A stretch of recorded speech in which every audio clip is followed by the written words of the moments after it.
Today, we have a very special guest who is not only a woman of color, but she's also crushing it in the tech industry. Today's speaker, Arnelle Ansong, comes from Ghanaian descent and graduated in 2018 from the prestigious Stanford University, where she majored in Symbolic Systems. This major entails a combination of computer science and other disciplines like linguistics, philosophy, and psychology, just to name a few. She put her skills into practice by interning as a software engineer at Google. She then helped solve industry-defining challenges as a consultant at Bain Company. She even authored a cookbook featuring mouth-watering Ghanaian dishes. And last October, she co-founded and now runs the startup company EdLift, which helps students do well in computer science in college. Arnelle is an amazing, intelligent, and determined African American who broke through the glass ceilings in the tech industry. Please welcome Arnelle.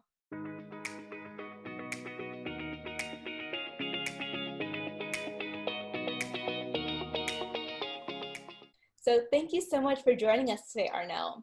It is a privilege to be able to interview you and learn more about your journey.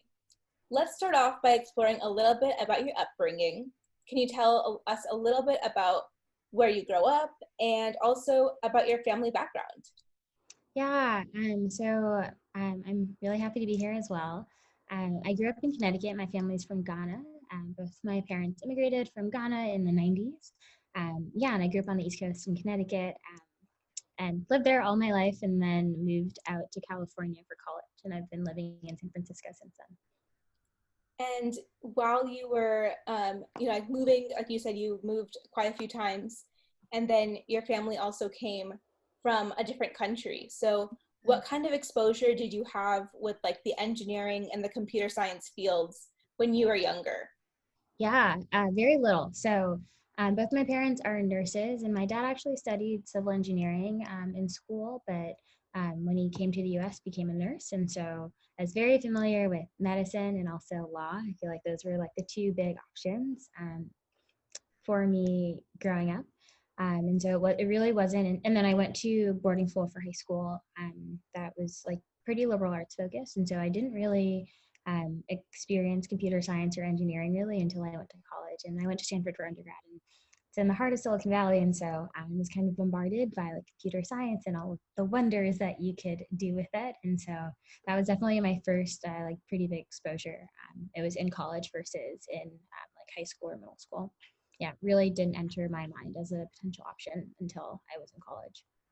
And I saw that you majored in symbolic systems at Stanford, which I think has some sort of like computer science component in it, right? Yeah. So how did you make the decision to major in computer science?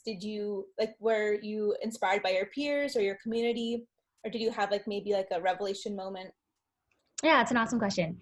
So I guess for additional context, for what it's worth, I went to college thinking on my like college application, I wrote that I was going to major in Latin and biology. So I did a lot of classics in high school and thought I maybe wanted to be a doctor, which is where biology was coming in.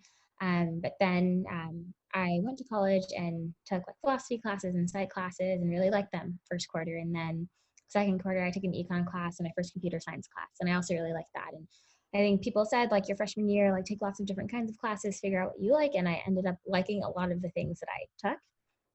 And it just turned out that symbolic systems was a major that allowed me to like do all of those things. So that's kind of how I landed there. With computer science specifically, I think I made the decision to really pursue it versus some of the other majors I was thinking about. Because the summer after my freshman year, I was working at a nonprofit that was wonderful. And that summer, I got to have dinner with a friend who was interning at Pinterest. She invited me over to their office, and it was like her office was beautiful. And they shared space with Airbnb, and you can imagine that Pinterest's office would be like designed very well. Yeah. And they also had free dinner. And then she also told me like how much she was getting paid that summer. And I remember thinking, oh, wow, she gets to work in this beautiful like office with all of these great snacks and is getting paid like a ton of money and like works normal hours. Like this sounds like a great thing. And she was only 2 at the time. She had only taken 2 more classes, and Stanford's on the quarter system. So she hadn't taken that many more classes than I had. And I remember I felt pretty intimidated by the classes that she had taken that I hadn't, because people really hyped them up. But seeing her made me think, okay, like I might as well give myself the option of like having a career path like this. I could not choose it, but I'd be doing myself a disservice to like not try these things because I'm afraid of them. And so that summer was really the moment where I decided I wanted to pursue computer science more seriously. And so took the classes that I needed to after that. And while you were taking those classes in Stanford, how were your classroom experiences like as both a female and an African American? And like as a double minority, what kind of kept you motivated or pushing through, even if you felt like you were only one of the few people in the room, or that you weren't as represented in your classes? Yeah, I think having people outside of class that I could ask questions to was really, really important for me. And so this friend who I had dinner with at Pinterest actually like was a really important person, because I could like ask her questions, and she was another Black woman who, and I didn't feel bad asking her questions that like felt silly. You also just, it like became incredibly important for me to find safe people in all of my classes that I felt comfortable going to. Um, and so, yeah, that's just something that I did. And so whether that was maybe like a roommate that I had, or someone down the hall in my dorm, or like another like Black person that I felt comfortable with, I just like always had those people, because yeah, like when you're taking these classes, things don't make sense, and it kind of just is like the way things are. And so you need to find your safe people, because you're working on assignments that are like 30 to 40 hours a week, and that's not easy for anyone. And so, yeah, I think just like finding safe people outside of, in my classes, outside of classes, that I could just like ask questions to, collaborate on homework with, like became really, really important. I think that totally makes sense because like even I've seen it in like my computer science classes in high school where it's kind Yeah. of like all the girls kind of like form a group or kind of have a support system among themselves where they can like always ask each other questions, and like you said, they don't feel like what they're asking is like stupid. Like they feel like they have a support system and that like everyone understands where they're coming from. Yeah, and it's very sucky, because there is this air in computer science that, you are right if you kind of like wake up and understand it, and you kind of pretend like you don't have to work too hard to understand things. Truly a disservice to like so many people who like just like count themselves as like not computer science people. That's something that we hear a lot from our students today.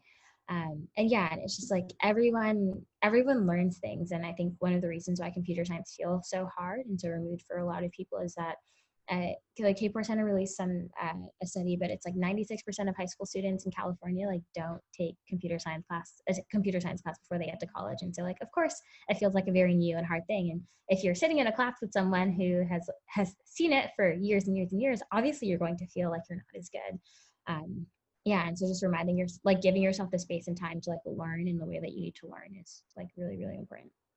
That's really good advice, and that's actually like really important. When you say that, I realize that you're completely right.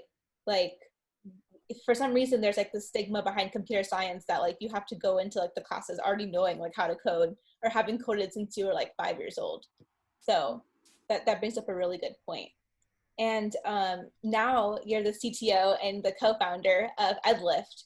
So can you maybe tell the audience a little bit about EdLift and what it is and what inspired you to create this? Yeah, so EdLift is a service that helps students get through their toughest computer science classes. And so we work with students who are earlier on in their computer science career. And our goal really is to just help people get over the super steep learning curve that they're on. Because your first couple of computer science classes can be really, really tough. And your experience in them will determine, how much computer science you decide to pursue. And so we put students together in cohorts of other students in their classes, and also connect them with an academic mentor. So it's someone who's taken the class before and really like has done well, is really excited about the material. And together the group kind of just goes through the content, and we just make sure that the students are having a good experience, learning their concepts really well, like doing well on their assignments. Yeah, and that work is really important just because it's the support that I had for myself when I was in college, right? It's like the circle of friends around me, the older students who've maybe taken the class already, and just like access to the right resources at the right time so that the class doesn't feel like incredibly miserable, is like how I think about it. And so Eric and I both are just trying to package together, like, what resources did we use that helped us like get across the line, and how can we share that with more students, is how we think about EdLift. And I definitely think like that's such a great opportunity or such a great platform where students can learn. And I feel like possibly a lot of people who are watching this video right now, that could benefit them when they're in college too. And you mentioned that you're the CTO of the company. So for maybe some of the viewers who don't really know what a CTO is or what their role is, can you talk a little bit about what your day-to-day job is like? Yeah, so that's an awesome question. So the role of the CTO like varies a lot at the kind of company you're at. And so classically, the chief technical officer is what CTO stands for, is someone who is just responsible for all things like tech related at the school, whether that's I said at the school, but at the company. So making different like technical decisions about like what stack will you use, or like what we're like building a web app right now. So it's like what services what will we use or build to take whatever our product is to make it whatever we want it to be in the future. And that involves management of people and a lot of other things. But because I'm at a startup that has only 2 people, we both wear many, many different hats. And so on the day-to-day, we're working on product, we're working on marketing, we're working on sales, we're working on program management, all sorts of different things. And so there are a couple of good articles online, but the role of the CTO changes pretty significantly as the stage of the company changes. And so right now, because both I and my co-founder are technical, we're both doing dev work, and I'm maybe making more of like the technical decisions around like the stack that we're using and like what tools we'll use to build things. But we're both doing dev work, and then like as the company grows, like I might manage more of the engineers than Erica does, and things continue to change. But yeah, so at a high level, I think the really important thing to know is that like depending on your team for your startup, like the role names don't really matter, because everyone's kind of doing a bunch of everything, especially when you're the founder, because you need to kind of manage the entire ship of your company. That's really interesting. I didn't realize that like in a startup, you do have like so many different hats and you have like different roles all the time, and you're doing different things. So I have a quick question about like the tech industry. How do you feel that the tech industry has made strides in decreasing the gender gap? And what do you think that tech companies can do to make minorities feel more included in the industry? Yeah, that's a good question. So I won't speak on data because I like don't have hard numbers in front of me. I know that there are like a lot of different how should I put this? There are a lot of different initiatives that we see around gender and also around race. But I think like the fundamental issue is that there just still isn't enough representation, and the numbers are not high enough. And I think companies are not prioritizing in the way that they need to, like getting like people of color, people from underrepresented backgrounds, like women in these roles. And so, yeah, there's just like a really long way to go. And I think there are like very clear systemic reasons why these roles are so male, and yeah, like haven't been addressed and need to be addressed. And so, yeah, like sure, progress has been made, but I think we're like really, really, really far in my estimation, but in celebrating in any way. I think very, very often the female, specifically like Black female engineers that I know are like very often like it would be a dream and shock and surprise if they were not the only one on their team versus the other way around. And so definitely not ready to celebrate strides yet until like that is resolved. But I know the companies are trying, and I think yeah, more progress needs to be made. Definitely. And for some people in our audience, some girls who might not have female role models or don't really know any women in tech who they can ask their questions to, what advice would you give to them? How can they reach out to women? And what would you say is their best way for them to get these role models and mentors? Yeah, I would just like say to those girls, like keep going. You're like doing really good work, and the like the fight that they're fighting to like learn the things that they want to learn matters. And you might get signal from the people around you that, oh, maybe this isn't for you, or you're not learning it fast enough, or maybe because you don't look like the other person next to you, they will assume that, they will be quick to encourage you to leave computer science. The feedback there is just like, don't listen to them. Yeah, and I think it has been important for me also to like fixate on like people who I like really admire a lot. It was more important for me in high school. And so I would, just recommend, like, if there is someone who you really admire, who you're really excited about, don't be shy about sending them an email or LinkedIn message. And it's okay if they don't respond to you. But think through like, what did they do when they were at this point? And how can I would just be really clear about like, what are your goals and how are you getting there? And I would just like really stick to that and try not to like be swayed away by the signals that you're getting in your environment that are saying that you like don't belong where you want to be. And to like really, really hold tightly onto that. That's really good advice. And I think you definitely bring up a good point. There's no harm in like sending out a quick email or a LinkedIn request. Yeah. You don't really lose anything from that. So yeah, and just a quick note on LinkedIn. If you are going to send a cold LinkedIn message, make sure you like have a really like sweet message and explain like why you're reaching out. Because otherwise, like, people get like a lot of LinkedIn messages and it's very easy to ignore them. But whenever I see LinkedIn messages that have like a really sweet message and say like, I like met you or learned about you through X thing and I want to connect because of Y, I'm always much more likely to accept the request. That's really good advice. And now, if it's okay with you, I'd like to play a really quick game. Okay. Of rapid fire. So I just have 5 fun, quick questions about you so we can learn a little bit more about you.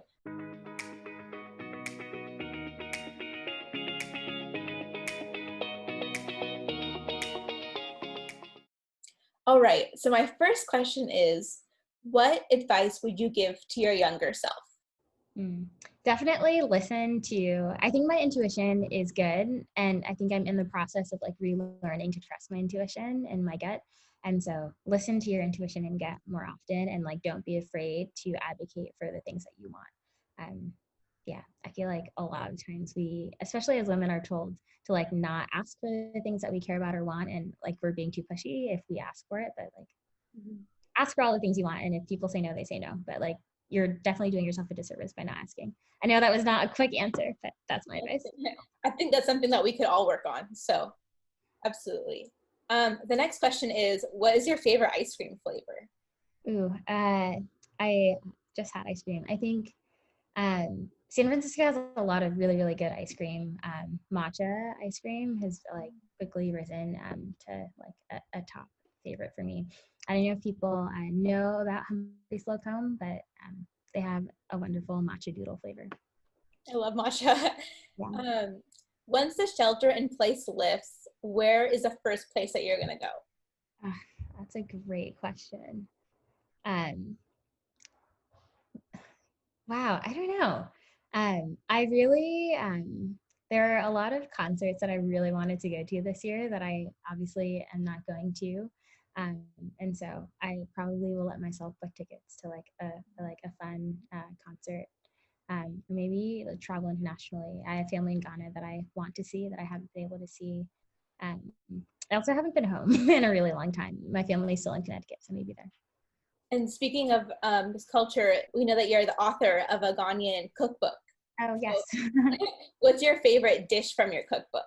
Oh, Kiliwili. It's super easy. So it's this spicy fried plantain dish. Super good, really easy to make. Always a crowd pleaser. And then my last question is, if you could talk to anyone who is living or dead, who would you talk to and why? That's really hard. I don't have a good answer to this. I'll give you an answer, but I'm probably going to change my mind. I would have a conversation probably with one of my favorite musicians. I've been a fan of Alicia Keys for a super long time. I grew up listening to her albums. She just released a book and has been doing a lot of interviews and just like continued to pique my interest. So I tried to join her fan club when I was like 6 or 8 or something like that. I'd probably want to have dinner with her. All right, well, thank you so much for playing our game. It was so much fun to learn more about you. So now I'd like to end off this interview with one final question. With so much uncertainty in the world today and the environment that we currently are living in, what is the biggest piece of advice that you would give to middle and high school girls who are interested in pursuing a career in computer science, or even for those girls who don't really know what they want to do yet? I would definitely just say try it. Like definitely try it. And there are a lot of resources online, like so many that it's overwhelming. But yeah, it depends what kind of learner you are. But I think it can be really empowering to try something and learn it and like get good at it. And so I would try out web development or just like learning the fundamentals of like data structures, because that'll come in handy. And so Khan Academy has great stuff. There are a lot of other Code Academy has awesome resources too. I would just like pick a resource, make yourself like kind of go through the entire course to just learn it. But computer science is an incredibly marketable skill. It'll continue to be incredibly marketable, and super importantly, allows you to build things and learn things that you might not have known before. And I think that's probably the most empowering thing about studying computer science is I might not know mobile development because I didn't take a class on it in school, but because I know the computer science fundamentals, I can learn Swift quickly so that I can create an app. And that is a skill that's a phenomenal skill to be able to like learn something really fast and create something and, learn from your users and create something even better. And so I would just like really, really encourage you to just like try it out. And give yourself the space and time to like go deep enough into it so that you actually learn, because it's going to be hard at the beginning. And then, yeah, just like see where it takes you. All right. Well, thank you so much for spending some time with us today and for answering all the questions and giving your advice. I really appreciate all of your time. Yeah, really happy to be here. Thank you so much for having me. I hope you enjoyed that video. Don't forget to like, subscribe, and comment down below who you'd like to see us interview next. Until next time, don't forget to check out www.thousandbitsofhope.org. Thanks for watching.